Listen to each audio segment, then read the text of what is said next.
Bonjour Grégory. Bonjour Valérie. Nous sommes dans le 11e arrondissement de Paris, précisément là où la société videdressing.com s'est installée. Une idée simple, revendre ou acheter ses articles de mode grâce à une application sur téléphone. Aujourd'hui, on trouve 700 000 produits sur leur site avec des acheteurs et des vendeurs dans plus de 100 pays dans le monde. Mais celui qui en parle le mieux, c'est encore son président, Gregory Salinger, un Américain à Paris. Et alors, comment ça se passe exactement? Donc, si moi, demain, j'ai une robe de couturier que je veux vendre, je mets une annonce et vous vous chargez de trouver l'acheteur, c'est ça? Oui, en fait, vous mettez, donc vous avez par exemple, vous téléchargez notre application VidDressing, vous mettez en ligne une annonce en moins de 2 minutes, et ensuite, quand un acheteur en fait s'intéresse à votre produit et veut l'acheter, c'est vous qui envoyez le produit directement au vendeur. On continue à visiter Oui. les services? Une start-up Donc, comme les autres, à ceci près, le président et la fondatrice de la société sont américains. Monter leur entreprise en France, une véritable opportunité qu'ils revendiquent haut et fort. On entend souvent que c'est plus facile de monter une boîte aux États-Unis, en Angleterre, en Allemagne aussi. Et là, vous avez choisi la France.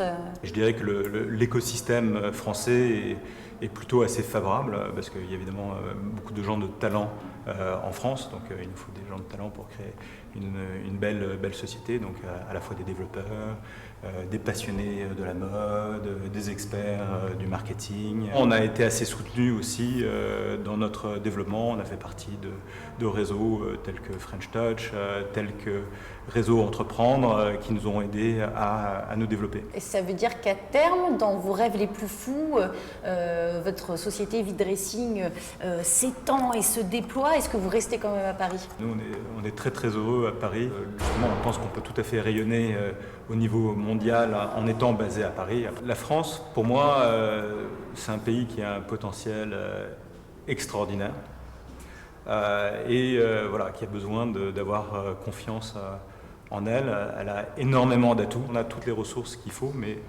de temps en temps, on a un peu tendance à pas obligatoirement avoir confiance en soi. On essaie d'appeler Meryl? Oui. Hello Meryl. Bonjour, Bonjour. Vous êtes actuellement à New York. tout à fait. Est-ce que vous parlez justement de votre entreprise française, en tout cas que vous avez montée à Paris, et comment les gens perçoivent ça? Ils ont de l'envie, ils sont curieux? Oui, bien sûr.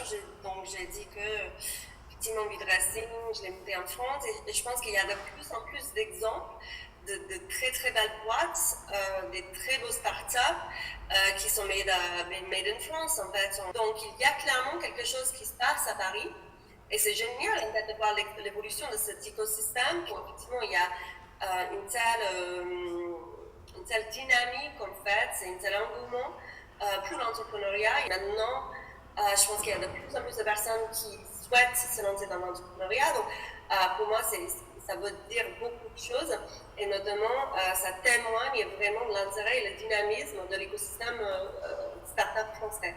On ne vous embête pas plus longtemps. Merci beaucoup d'avoir répondu à nos questions en tout cas. Merci infiniment. Au revoir. Grégory et Meryl sont fiers de travailler en France. Ils encouragent même leurs compatriotes à les rejoindre.